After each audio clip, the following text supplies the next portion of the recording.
साथियों नमस्कार, मैं असलम चौकदार फेसबुक लाइव में आप लोगों का हार्दिक स्वागत है।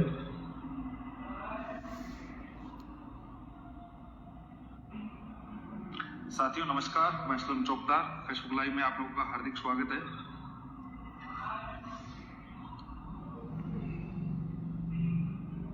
साथियों नमस्कार, मैं असलम चौकदार फेसबुक लाइव में आप लोगों का हार्दिक स्वागत है।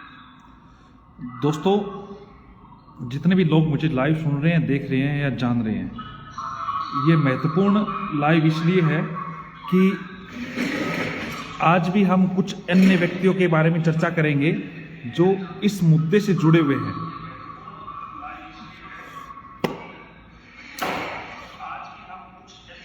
देखो, मैं इस लाइव में कई बातें रखने जा रहा हूँ रीट शिक्षक भर्ती को लेके। इसके अलावा जो कोर्ट में जो केस चल रहा है, कई बार लोग पूछ रहे लेवल प्रथम, लेवल द्वितीय को लेके, और कई उन महत्वपूर्ण व्यक्तियों के बारे में भी जिक्र करूंगा जो इस मुद्दे से जुड़े हुए हैं, जिन तक अभी तक सरकार नहीं पहुंची है, या मैं कहता हूं एसओजी की टीम अभी तक नहीं पहुंची है। मुकेश हाँ, और जिनका नाम, इसको अंदर रख दो एक बार, इसको अंदर नहीं, यहां रख दो।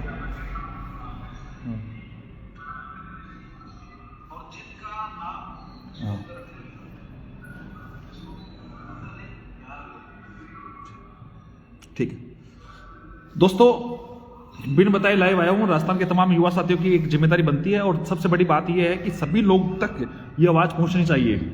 महत्वपूर्ण बात यह है कि जारोली अभी तक बर्खास्त हुए हैं, गिरफ्तार नहीं हुए हैं। बर्खास्त का मतलब ये है कि बहुत सारी चीजें, बिल्कुल महेंद्र प्रसाद जी, आप बीकानेर से हैं, मैं मानता हूं, लेकिन महत्वपूर्ण कुछ जानकारी साझा करता हूं, फिर हम चर्चा करेंगे। पद बढ़ाने की बात बहुत सारे लोग कर रहे हैं, वो गुमराह कर रहे हैं। देखो, पद बढ़ाने को लेके ये वही लोग हैं जो थोड़े दिन पहले अशोक गहलोत को कोई कंस बोल रहा था, कोई कुछ बोल रहा था, कोई कह रहा था 50,000 पद नहीं है। ये सरकार कोई पद नहीं बढ़ाएगी दोस्तों, और जितने आपके नंबर है उतने पद, उसके हिसाब से आपको लगता है कि भर्ती बच जाए तो बढ़िया है। तो मैं आपको बता देता हूं, आप जितने पदों पे ये भर्ती हो रही है, उससे ज्यादा पदों पे तो काम कर दिया इस सरकार ने। बिल्कुल बीएसटीसी बीएड की बात भी बोलूंगा। देखो, मैं आपको 2-3 चीजें साझा करने जा रहा हूं। पहला, प्रदीप पाराशर, आप लोगों ने नाम सुना है। प्रदीप पाराशर की क्या भूमिका थी, ये बात भी आप लोगों को पता है। देखो, मैं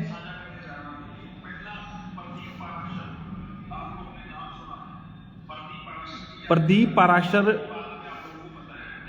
इससे पूर्व 2011-12 में आरटेट की जो भर्ती थी, जिसमें मंत्री सुभाष गर्ग बोर्ड अध्यक्ष हुआ करते थे, उस समय वही वो कोऑर्डिनेटर बनाए गए थे। हालांकि वो पुराना मुद्दा है, इस मुद्दे को पुरानी चीजें की बात आई है। लेकिन अब जो मेन बात ये है कि इन लोगों ने मिलके वो पुरानी अलाप रखते हुए, इन्होंने प्रदीप पाराशर की जो पत्नी है उसको महत्वपूर्ण इस सरकार ने जिम्मेदारी सौंपी है। इसके अलावा एक नाम आता है सुमिता पाचौरी, जिसके बारे में सबको पता है। सुमिता पाचौरी को इन लोगों ने ही प्रदीप पाराशर की शय पे जारोली जी के साथ मिलके और मंत्री सुभाष गर्ग के साथ मिलके, सुमिता पाचौरी का जो सेंटर था, इनको अजमेर का कोऑर्डिनेटर बनाया गया। ये भी गैर राजकीय व्यक्ति है, पर्सन है। सुमिता पाचौरी के जो खुद का इंस्टीट्यूट था, उस पे रीट का सेंटर दिया गया, और सेंटर पे जो व्यक्ति अलॉट किए गए, जिन व्यक्तियों को सेंटर दिया गया, जिन व्यक्तियों का सेंटर पे नंबर आया, उन पे स्पेशल तौर पे उन लोगों को नंबर दिया गया जिनसे इनकी पूरी पैरों से साठगांठ थी। इसको एक छोटा ही काम नहीं किया गया। इसके अलावा 4 ऐसे जयपुर में 3 दिन पूर्व सेंटर अलॉट किए गए थे। आप सबको पता है कि 4 जो सेंटर अलॉट किए गए थे, उन 4 सेंटरों पे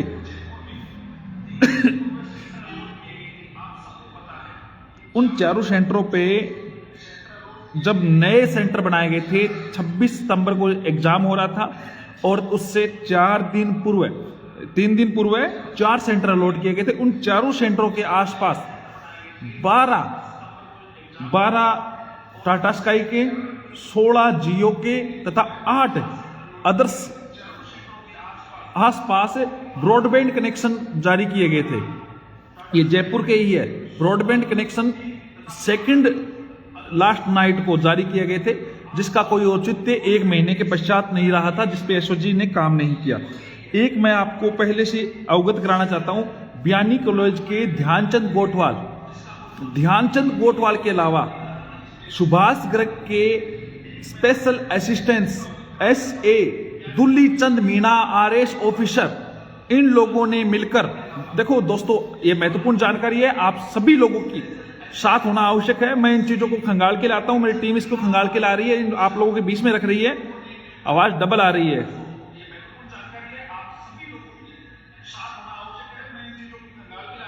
एक सेकंड आप होल्ड करें मुकेश,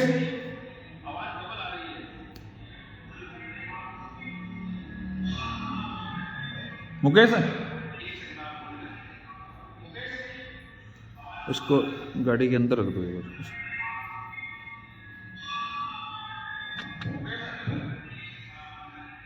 बार।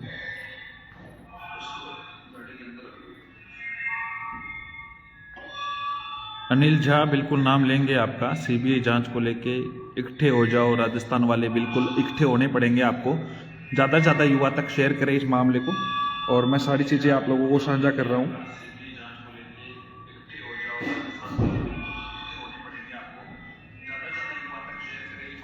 MNDY ठीक है, मैं बोलूँगा। पहले 2-3 चीज़ें सार्वजनिक कर दूँ, 2 चीज़ें मैं निकाल के लेके आया हूँ, ताकि सही तरीके से सभी लोगों तक आवाज़ पहुँचनी चाहिए। अब आवाज़ डबल आ रही है दोस्तों, एक बार पुष्टि करें। अब आवाज़ डबल आ रही है जी।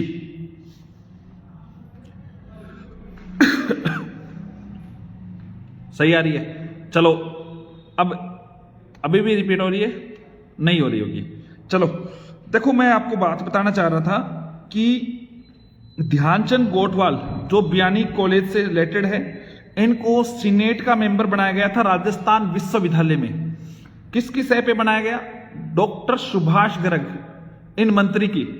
महत्वपूर्ण बात, और जारोली जी की जो नियुक्ति हुई थी खुद की, जारोली जी बोर्ड अध्यक्ष बनाए गए थे, तो तत्कालीन शिक्षा मंत्री श्री गोविंद सिंह डोटासरा से कोई भी पूछताछ पूछा नहीं गया प्रोटोकॉल के हिसाब से, या गोविंद सिंह डोटासरा के आधार पे इनकी नियुक्ति नहीं हुई थी। सीधे ही मुख्यमंत्री अशोक गहलोत ने अपने स्तर पे इनकी नियुक्ति की थी। हालांकि इसमें गहलोत इसमें पावर रखते हैं, लेकिन एक प्रोटोकॉल के तहत वहां के तत्कालीन शिक्षा मंत्री के से पूछताछ इसमें नहीं हुई थी कि क्या इसमें आपकी क्या राय है वगैरह। एक और मैं महत्वपूर्ण नाम बताना जा रहा था, दुल्ली चंद मीणा सुभाष गर्ग के स्पेशल असिस्टेंट है। और ये ध्यान करें दोस्तों, ये वही व्यक्ति है जिन लोगों ने पेपर होने के बाद में इन लोगों ने जो ओमार का जो खेला हुआ था, मैंने आपको बताया था कि आप लोगों ने रीट का एग्जाम दिया है, तो रीट में आपको 100% सब लोगों ने 150 में से 150% भर दिए थे, गोले भर दिए थे। तो ओमार या तो चेंज हो, अगर चेंज होती है तो दोनों विक्षक के साइन नहीं हो सकते। तो उस आधार पे इन लोगों ने क्या किया, ओमार का जो खेल हुआ था, ओमार में उन लोगों ने क्या किया, ओमार को तो जाने दो, इन्होंने सीधे कंप्यूटर में इधर हाथ से दो उधर हाथ से नंबर लो, 135 40 42 जितने भी नंबर लेने हैं वो उस प्रकार से इन्होंने किया है। इसके अलावा सुभाष गर्ग के निजी गनमैन और ड्राइवर, इनका भी रिलेटिव का काम हुआ है। हालांकि ये बहुत बड़े स्तर की छोटी बात नहीं है, छोटी बात है, लेकिन सुभाष गर्ग के द्वारा अगर एसओजी दुल्ली चंद मीणा से ये सारी चीजें पूछताछ करे तो दूध का दूध पानी का पानी हो जाएगा, क्योंकि इनके थ्रू ही पैसे का लेन देन हुआ है। एक महत्वपूर्ण बात और मैं बताता हूं आपको कि BS बैरवा, देवेंद्र परमार और नदीम चिश्ती, इनकी भी भूमिका संदिग्ध है। इनकी भूमिका संदिग्ध इस प्रकार है कि इनको कोऑर्डिनेटर बनाया गया था जयपुर जिले का, बैरवा जी को, लेकिन देवेंद्र परमार जिनको धौलपुर का बनाया गया था, ये प्रमुख रूप से सुभाष गर्ग के भजन गाने वाले हैं और सुभाष गर्ग के हिसाब से काम करने वाले हैं।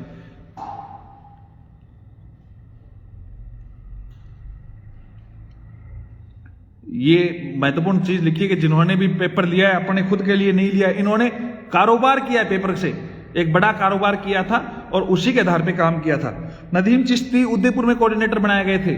ये सारे के सारे एक मैनेज तरीके से, जिन लोगों को सेंटर, आप लोगों का सेंटर दूर इसलिए धकेला गया था कि जयपुर और जहां पे ज्यादा व्यक्ति आ रहे हैं, जहां पे इनकी ज्यादा इनकी डिमांड थी, उन आधार पे उन लोगों के, आप लोगों को ये पता चल रहा था ना कि पेपर हमारे सेंटर दूर क्यों आ रहे हैं। सेंटर एक प्रायोजित रूप से दूर आ रहे थे क्योंकि ये इनके जो नियर एंड डियर के जो सेंटर हो रहे थे वो एक साथ इनके अपने तरीके से काम हुआ था। और सबसे बड़ी बात, जो ट्रक पलटा गया था वो भी एक बहुत महत्वपूर्ण, इस पे भी अगर सीबीआई जांच हो तो बहुत से कुछ चीजें निकल के आएगी। एक महत्वपूर्ण बात और बता देता हूं दोस्तों, 2018 की व्याख्याता भर्ती परीक्षा जो 2019 में फर्स्ट ग्रेड का जो आंदोलन हुआ था, आंदोलन में पूरे राजस्थान के युवा के विरोध होने के पश्चात 2020 की 2 जनवरी को 90% युवाओं ने इसका विरोध किया था और 50 से अधिक % युवा साथी इसमें अनुपस्थित रहे थे और आपके सेंटर दूर दूर दिए गए थे। तो उसमें भी इन लोगों ने पूरी स्क्रिप्ट तैयार की थी और पूरे स्क्रिप्ट में हीरो के रूप में काम कई लोगों ने किया था, चाहे माननीय वो शिक्षा मंत्री हो, चाहे माननीय मुख्यमंत्री हो। मैं स्पष्ट रूप से इस बात को आप लोगों के सामने रखने चाहता हूं। सुभाष गर्ग पहले भी एक बड़े, जब वो बोर्ड के अध्यक्ष थे, इसके अलावा जो उच्च पदों पे आश्रित थे, तो उन पे गबन का आरोप था। पिछली सरकार बीजेपी ने भी इसके गबन को बचाया था और इसने भी बचाया था। और एक कोचिंग का तो आप लोगों को नाम बहुत जाहिर है, कोचिंग कौन सी थी सबको नाम पता है, नाम लेने की कोई बड़ी बात नहीं है। लेकिन दोस्तों उस कोचिंग का नाम सुनते ही आप लोग उस कोचिंग की टीआरपी बढ़ा रहे हैं। मैं कहता हूं ऐसी कोचिंग का विरोध करो, आप घर से बाहर निकलो, ऐसे कोचिंग के ताले लगा दीजिए। दोस्तों ऐसी कोचिंगों के विरोध करने की आवश्यकता है। आप लोगों को एडमिशन नहीं, ऐसी कोचिंग में पढ़ाने वाले टीचर के घर पे जाके धरना दो। ऐसे इसके अलावा 1 तारीख को अगर प्रदर्शन कर रही है विपक्ष की पार्टी की तरफ से, तो विपक्ष नहीं, उसको बेरोजगार युवाओं का पूरा साथ मिलना चाहिए और साथ आके एक साथ जुट के उस पार्टी को, पार्टी की बात नहीं करनी है।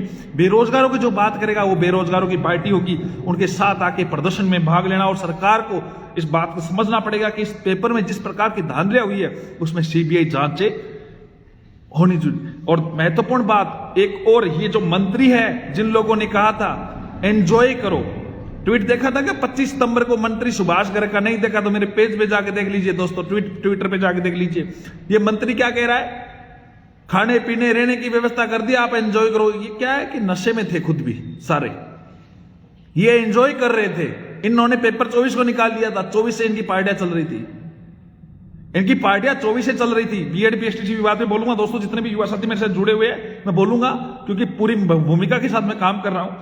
हाँ, मैं ये कहना चाह रहा हूं, ये मंत्री खुद एंजॉय कर रहे थे।